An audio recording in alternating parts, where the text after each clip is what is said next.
রাসূল সাল্লাল্লাহু আলাইহি ওয়াসাল্লাম বলছেন তাজা খেজুর দিয়ে ইফতার করো, সম্ভব না হলে শুষ্ক খেজুর দিয়ে ইফতার করো, যদি সম্ভব না হয় তাহলে হাসা হাসাওয়াতিন অঞ্জলিতে পানি নিয়ে ইফতার করো।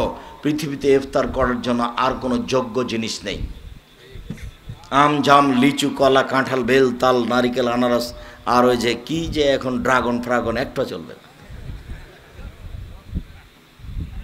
বিসমিল্লাহ মুখে কি দিতে হবে? তাজা খেজুর, যদি সম্ভব না হয় শুখা খেজুর, যদি সম্ভব না হয় তাহলে পানি। সারা পৃথিবীর মানুষের জন্য সহজ। 3 নম্বরটা সবার জন্য সহজ।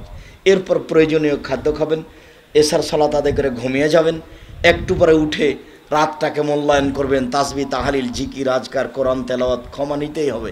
কিন্তু যত খাওয়া খেয়েছেন এখন তার আপনি ইবাদত করতে পারবেন না।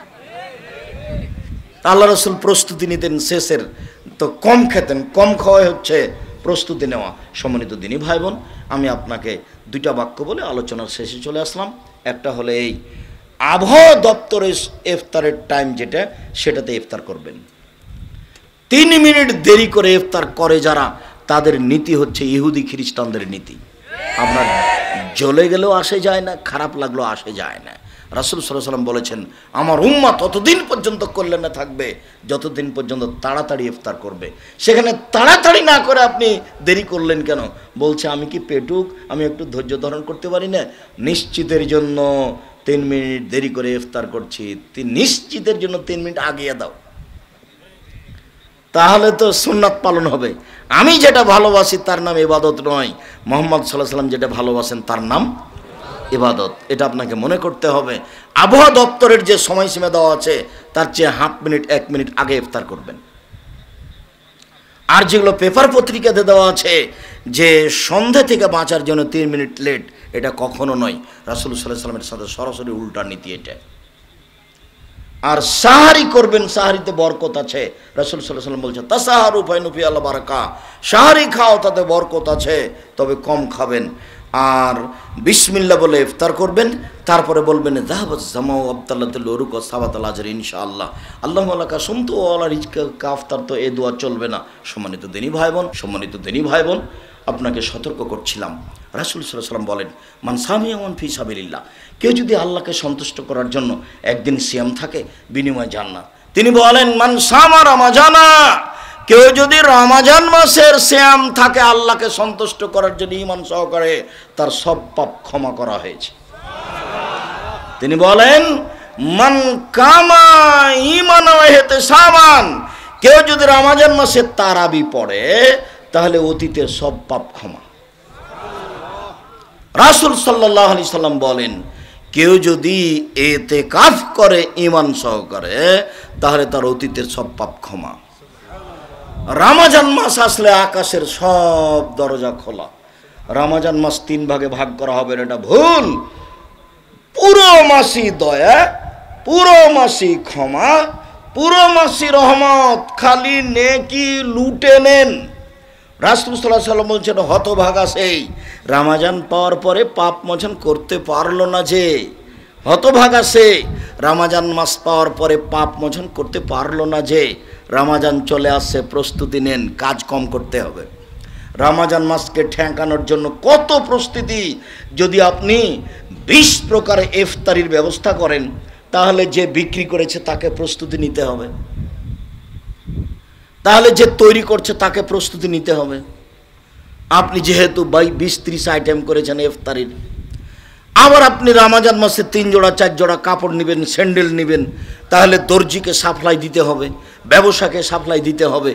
রমজান মাসে কাজ কমিয়ে দিয়ে ইবাদত করতে হবে।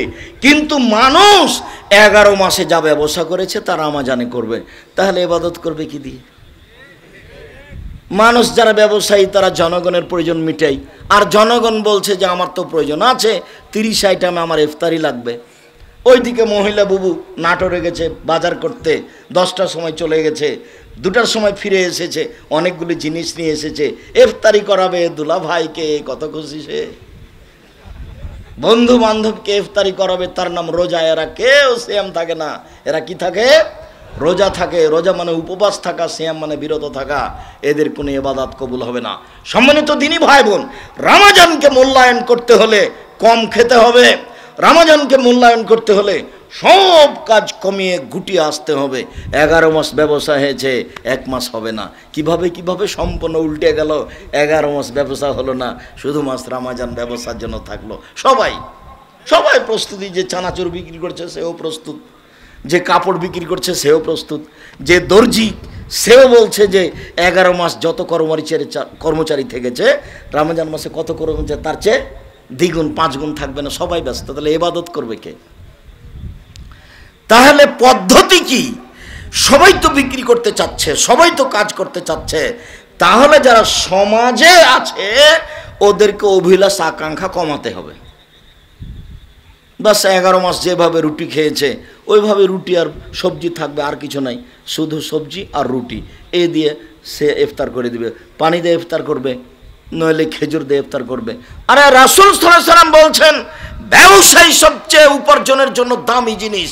তিনি বলছেন সত্যবাদী বিশ্বস্ত ব্যবসায়ী বিচারের মাঠে নবীগণের সাথে থাকবেন। আবার বলছেন দেখো তোমরা জমি চাষ করো না, নইলে তোমাদের অন্তর শক্ত হয়ে যাবে।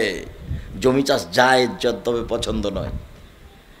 আর জমি চাষ করে আর চাকরি করে জাতির উপকার করা যায় না। চাঁপাইনবাবগঞ্জের মানুষেরা খালি শিক্ষক চাকরি করে, বেতন পায় 10,000, 20,000, 30,000, 25 দিনে শেষ হয়, তখন 5 দিন খালি টানা হেঁচড়া, ধার কর্য এভাবে চলে। কি উপকার করবে? বাপকে কি দিবে, মাকে কি দিবে, ফকিরকে কি দিবে?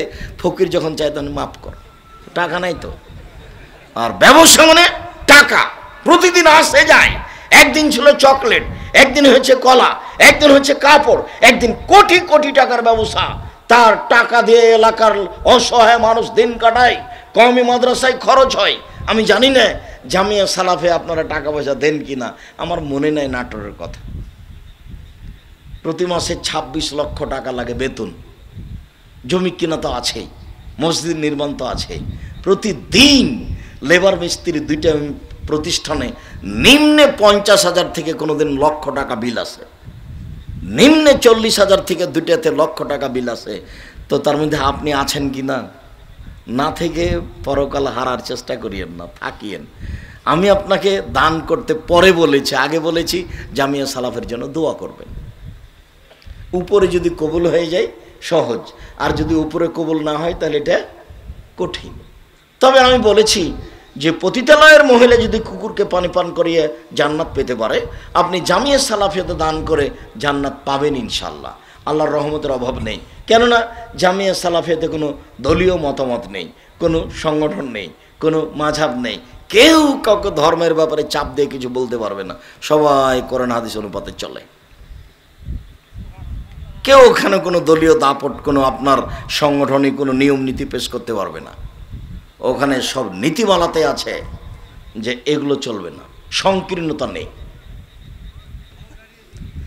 সম্মানিত দিনী ভাই বোন, বলছিলাম রাসূল সাল্লাল্লাহু আলাইহি সাল্লাম বললেন যেভাবে সিয়ামের বিষয়টি, তাতে রাসূল সাল্লাল্লাহু আলাইহি সাল্লাম যা বললেন তাতে সিয়াম পালন করলে জান্নাত সহজ। নফল সিয়ামের কথাটা বলছিলাম, কেউ যদি শাওয়াল মাসে 6টা সিয়াম পালন করে সারা বছর সিয়াম পালনের নেকি পাবে। আর চলে আসছে কয়দিন পরে রমজান। রমজান হচ্ছে ভিন্ন জিনিস। সম্মানিত দিনী ভাই বোন, রাত 12টার পরে আকাশের সব দরজা খুলে দেওয়া হয়, যে যা চায় তাই পেয়ে যাবে।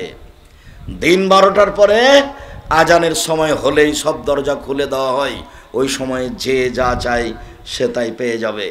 আজান যখন দেওয়া হয় তখন আকাশের সব দরজা খুলে দেওয়া হয়, ওই সময়ে যে যা চাইবে সে তা পাবে।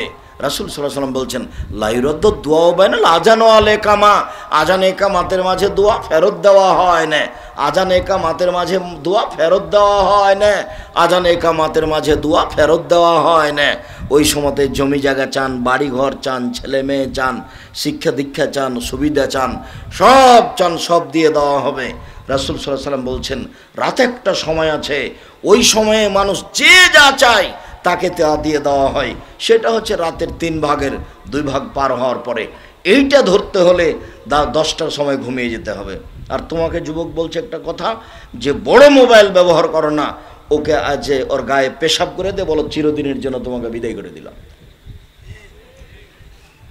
প্রয়োজনে ছোট মোবাইল ব্যবহার করিও, প্রয়োজন নাই তোমার। কেন তুমি, তোমার কি প্রয়োজন? তোমার বাপ তো সংসার চালাই, তুমি কেন এখানে? বড় মোবাইলের কারণে তুমি ধ্বংস হয়েছে, তোমার বাপ ধ্বংস হয়েছে, তোমার মা ধ্বংস হয়েছে, তোমার বংশ ধ্বংস হয়েছে, তোমার জাতি ধ্বংস হয়েছে। প্রায় সবাই ছোট বড় বয়স্ক বৃদ্ধ সব মেয়ের পিছে ঘুরে বেড়াচ্ছে, সবাই ল্যাংটা মেয়েকে দেখতে অভ্যাসী, ওই বেশরমা বেহায়া মহিলাও তাকে দেখতে অভ্যাসী। অথচ জাহান্নাম বলতে নারী, নগ্নতা, নগ্নতা জাহান্নামের পরিচয়, জান্নাতের পরিচয় নাই। নিজে সালাত আদায় করে না, আবার নগ্ন পোশাক পরে জাতিকে পাপী করে জাহান্নামের দিকে ঠেলে দিয়ে মেয়েটা নিজেকে শিক্ষিতা মনে করতে চায়। বাউল হিসাব, এই মেয়ে তোমাকে বলছি, শোনো এদিকে, ফ্যাশন বোরকা পরে এসেছো কেন এখানে? তোমার বাপ তোমাকে এটা দেখে না? ফ্যাশন বোরকা কেন তোমার গায়ে? ঢিলা ঢালা পোশাক পরবে, ঢিলা ঢালা বোরকা। আমি শাড়ি পরা হারাম বলিনি, শাড়ি পরেন। আমি বলেছি সালোয়ার কামিজ মেক্সি চাদর পরতে হবে, শাড়ি নয়। আর যদি শাড়ি পরেন তাহলে 2 ছাটের ব্লাউজ পরতে হবে, যার হাত হবে কবজি পর্যন্ত, নিচের দিক কোমরের নিচে চলে যাবে। 1.5 থেকে 2 গজ কাপড়ের ব্লাউজ হতে হবে। শাড়ি পরে যদি বাড়ির বাইরে যান তাহলে পা মোজা পরতে হবে। কেন? পা মোজা ছাড়া যদি অটোতে আপনি উঠেন তাহলে পা হাঁটু পর্যন্ত খুলে যাবে। আপনার আমি শাড়ি হারাম বলিনি, ব্লাউজও ছোট ব্লাউজও হারাম বলিনি। আপনি ছোট ব্লাউজ পরে থাকেন, বাড়িতে থাকেন যেখানে দেবর নাই ভাসুর নাই, ছোট ব্লাউজ কোনো ব্রেসিয়ার পরে থাকেন, ব্রেসিয়ার আপনি এমনিতেই থাকেন না, সেটা আপনার ব্যাপার, আপনার স্বামীর ব্যাপার। কিন্তু যে বাড়িতে দেবর ভাসুর আছে সেই বাড়িতে আপনি এভাবে থাকতে পারেন? এটা কথা হলো? জাতির ক্ষতি করে নিজেকে ভালো মনে করিয়েন না। তাহাজ্জুদ পড়ে জান্নাত কিনা যাবে না, ভুল হিসাব। আপনি মহিলা মানুষ, আপনাকে চূড়ান্তভাবে পর্দা করে চলতে হবে, এটাই ঠিক। রাসূল সাল্লাল্লাহু আলাইহি ওয়াসাল্লাম বলছেন, আমি যখন জাহান্নাম দেখলাম শুধু নারী আর নারী, নারী আর নারী।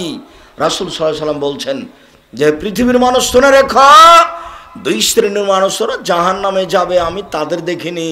2 শ্রেণীর মানুষরা জাহান্নামে যাবে, আমি তাদের দেখিনি। 2 শ্রেণীর মানুষরা জাহান্নামে যাবে, আমি তাদের দেখিনি। এক শ্রেণীর মানুষ, তাদের হাতে থাকবে লাঠি, গাভীর লেজের মতো, একদিক মোটা একদিক চিকন, এ দিয়ে তারা মানুষকে মারবে, এরা জাহান্নামে যাবে। এমন লাঠি হাতে থাকে প্রশাসনের হাতে, এমন লাঠি থাকে যারা কলেজ বিশ্ববিদ্যালয়ে পড়ে সময়ে সময়ে দলীয় দাপটে মারামারি করে, এমন লাঠি থাকে যারা দাঙ্গাবাজি দলীয় দাপট দেখায়। এরকম লাঠি থাকবে যাদের হাতে, তারা জাহান্নামে যাবে, আমি তাদের দেখিনি। 2 নিসাউন, মহিলা, কাছে এতন কাপড় পরে থাকে, আর এতন উলঙ্গ, কাপড় পরে উলঙ্গ হয়, এ কথা মুহাম্মদ সাল্লাল্লাহু আলাইহি ওয়াসাল্লাম নিজে বলছেন। মুমিনাতুন, পুরুষকে নিজের দিকে আকৃষ্ট করে, ও যখন রাস্তায় হাঁটে তখন রাস্তার লোক তাকে দেখতে থাকে। মায়লাতুন, ও নিজেও তারা পুরুষের দিকে আকৃষ্ট হয়। বাড়িতে ছিল ভালোই ছিল, এখন বাড়ি থেকে বের হয়ে কলেজে যাচ্ছে, স্কুলে যাচ্ছে, বাজারে যাচ্ছে, কেন জানি কেমন কেমন করে, কেন জানি আনছান আনছান করে, একবার এই দিকে যায়, একবার ওই দিকে যায়, একবার হাত নাড়ে, একবার মাথার চুল নাড়ে, একবার ভাঁজ করে কথা বলে। তার মানে ও পুরুষের দিকে আকৃষ্ট হয়েছে। নাহলে এমন করছে কেন? লায়াত খোলাল জান্নাত, ও জান্নাতে যাবে না, জান্নাতেতে যাবে না, যাবে না, জান্নাতের গন্ধ পাবে না, যেই গন্ধ 1 বছরের দূরত্ব পথ থেকে পাওয়া যায়। এ কথা মুহাম্মদ সাল্লাল্লাহু আলাইহি সাল্লাম বলেন, এ কথা আমি বলিনি, হাদিস মুসলিম। আম গাছে জাম ধরতে পারে, ধরে না। অমাবস্যার রাতে চাঁদ উঠতে পারে, উঠে না। শুঁয়ের ছিদ্রতে লাঙ্গলের ফাল ঢুকতে পারে, ঢোকে না। শুঁয়ের ছিদ্রতে লাঙ্গলের ফাল ঢুকে যেতে পারে, আম গাছে জাম ধরে যেতে পারে, অমাবস্যার রাতে চাঁদ উঠে যেতে পারে, এগুলো ঘটে যেতে পারে।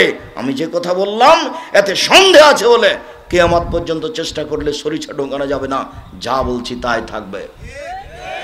পৃথিবীর দিনী মুসলিম ভাই বোন যারা সামনে আছেন, যারা মিডিয়ায় আমাদের সাথে এখন আছেন, পৃথিবীর যে কোনো প্রান্ত থেকে, মনে রাখুন, জাতির যদি রাস্তাঘাট করে দিতে না পারি, জাতির যদি স্কুল কলেজ করে দিতে না পারি, জাতিকে চূড়ান্ত সঠিক ধর্ম দিতে পারবো ইনশাআল্লাহ। ধর্মের ব্যাপারে জাতিকে ফাঁকি দিয়ে পরকাল হারাতে রাজি নয়। দিন রাত বলে আসছি, 90 সাল থেকে নিয়ে এখন পর্যন্ত কোনোদিন অপ্রয়োজনীয় বাক্য বলিনি। 90 সাল থেকে নিয়ে এখন পর্যন্ত কোনোদিন কেসা কাহিনী বলিনি। 90 সাল থেকে নিয়ে এখন পর্যন্ত কোনোদিন মানুষের কাছে পথ খরচ চাইনি। 90 সাল থেকে নিয়ে এখন পর্যন্ত মানুষকে নিজের পরিচয় দিইনি। মানুষ যখন চাপ দিয়ে বলেছে যে আপনার লেখাপড়া কি একটু বলেন, কাগজে লিখবো, তখন আমি বলেছি আমার নাম আব্দুর রাজ্জাক, আমার বাপের নাম ইউসুফ, বাপ বেটা মিলে আব্দুর রাজ্জাক বিন ইউসুফ। এর চেয়ে আমি কোনোদিন মুখ দিয়ে উচ্চারণ করেছি, কোনোদিন প্রমাণ হয়ে গেলে জাতির সামনে আমি দাঁড়াবো না, এটা আমার শতদিনের কথা। আমি কোনোদিন দেশ বিরোধী বক্তব্য একটা বাক্য দিইনি। আমি কোনোদিন কোনো মানুষের বিরুদ্ধে, দল মাঝাবের বিরুদ্ধে একটা বাক্য বলিনি। আমি বলেছি 95% জন বক্তা মিথ্যুক, আমি বলিনি ইনি মিথ্যুক। আমি বলেছি 98% জন মুফাসসির মিথ্যুক, তবে আমি বলিনি এই মুফাসসির মিথ্যুক, এ কথা বলিনি। আপনার যদি সাধ থাকে যে আমার মুফাসসিরের মিথ্যা দেখান, তখন আপনাকে দেখাও আমি পাতার পাতা, ওভাবে প্রস্তুত হয়ে আছে। আর আপনাকে আমি দিনরাত দেখাচ্ছি, আপনি দেখেন না। এই যে দেখেন, 32 বছর আগে বলেছি এই পৃষ্ঠাতে একটা দোয়া ও খাতমুল কোরআন, কোরআন খতমের দোয়া দেখা আছে। এর কোনো একটা বাক্য যদি রাসূলের হয়, তাহলে আমি সেদিন থেকে বক্তব্য দেব না। ধর্মের নামে মিথ্যা আছে, ও মিথ্যুক বক্তা, ও মিথ্যুক মুফাসসির। কোরআন মাজিদের গায়ে যদি মানুষ মিথ্যা কথা লেগে দিতে পারে, তাহলে বক্তব্যে আরো শত কথা বলবে। 32 বছর থেকে বলছি, কেউ যদি একটা বাক্য প্রমাণ করে দিতে পারে, আমি বলছি এটা রাসূলের দোয়া নয়, কেউ বলে দিবে যে এটা রাসূলের দোয়া আংশিক, এইটুকু, সেদিন আমি আর বক্তব্য দেবো না, বক্তব্য দেবো না, জাতির সামনে আর কোনোদিন আসবো না। সম্মানিত দিনী ভাই বোন, জাতিকে ফাঁকি দিতে আমি রাজি নই। জাতি কেউ ভুল বুঝছে সেটা ভিন্ন কথা, তবে আমি কোনোদিন কারো ক্ষতি করিনি। গত বছর চাঁপাইনবাবগঞ্জে যাওয়া যায়নি, আমি নাকি আমার জেলায় যেতে পাবো না, কে নাকি জিম্মেদারি নিয়েছে যে ওনাকে এই জেলায় ঢুকতে দেওয়া হবে না। অবাক কথা। তো কালকে আমি বললাম যে যারা বাধা দিয়েছে তাকে বলছি যে তোমাকে চ্যালেঞ্জ, তোমার বাপকে চ্যালেঞ্জ, তোমার বংশকে চ্যালেঞ্জ, তোমার জাতিকে চ্যালেঞ্জ। আমি আজকে যে বক্তব্য দিলাম, যে কথাগুলি কোরআন হাদিস বললাম, 100 বছরের মধ্যে তোমার বংশের কেউ বলেছে কিনা? ও তো কেসা কাহিনীতে বক্তব্য দেয়, ও কি জানে?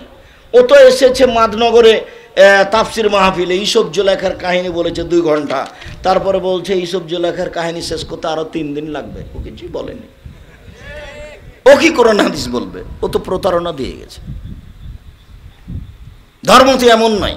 রাসূল সাল্লাল্লাহু আলাইহি ওয়াসাল্লাম বলছেন আমাকে জিবরাইল মেরাজে উপরে নিয়ে যাচ্ছেন, তখন দেখছি অনেক মানুষ তাদের ঠোঁট জিভাকে আগুনের কেঁচি দিয়ে কেটে দেওয়া হচ্ছে, আগুনের কাঁচি দিয়ে কেটে দেওয়া হচ্ছে। দৃশ্য দেখে এ কি কথা, জিবরাইল এ কি কথা, মানুষের ঠোঁট জিভা আগুনের কাঁচি দিয়ে কেটে দেওয়া হচ্ছে কেন? এরা কারা? তখন আল্লাহ রাসূল বলছেন হাউলাই খুতবাউ মিন উম্মাতিক, এরা হচ্ছে আপনার উম্মতের বক্তা, যারা বক্তৃতা করে বেড়াতো। নেন এবার, তাহলে বলেন এটা কে? আমি তো আর আপনার চোখে আঙ্গুল দিয়ে ঢুকে বলতে পারি না।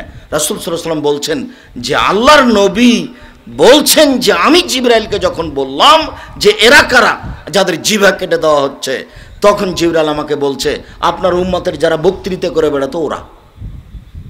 কোরআন মাজিদের গায়ে যদি মিথ্যা কথা লেখা থাকে, তাহলে ধর্মের নামে কত মিথ্যা কথা আছে। সাদ্দাদের কাহিনী মিথ্যা, 30 বছর থেকে বলছি, কেউ বলতে পারে না। আরে সাদ্দাদের কাহিনী কোথায় আছে মানুষই জানে না, এমনিতে বলছে। সত্য মিথ্যা পরে। মকসুদুল মুমিনিন বইয়ে হেডলাইন দেওয়া আছে যে অবিবাহিত ছেলেমেয়ের পড়া নিষেধ। হেডলাইনই ভুল, সবাই খালি বলছে কি রে কি আছে এখানে, যে দেখে সেই পড়ে, যে দেখে সেই পড়ে। হেডলাইনে কি আছে? হেডলাইনই মিথ্যা। এখন হেডলাইনের পরে লিখছে যে ভরা পেটে স্ত্রী মিলন হলে ছেলে ভ্যাংচা হয়, সফরের পূর্বে স্ত্রী মিলন হলে ছেলে টেরা হয়, চন্দ্র সূর্য তো হারসাকু আন্না সেইতুম, তোমরা তোমাদের জমিতে আসো, তোমরা তোমাদের খেতে আসো, তোমরা তোমাদের স্ত্রীর কাছে আসো, তোমাদের ইচ্ছা মতো। রাতে কি, দিনই কি, সকালে কি, সন্ধ্যায় কি, ভরা পেটে কি, আর সফরের পূর্বে কি, চন্দ্রগ্রহণ লাগলে কি আর না লাগলে কি। আল্লাহর কথা, আর উনি বলছেন হেডলাইন দেয় কথা। এটা হতে পারে?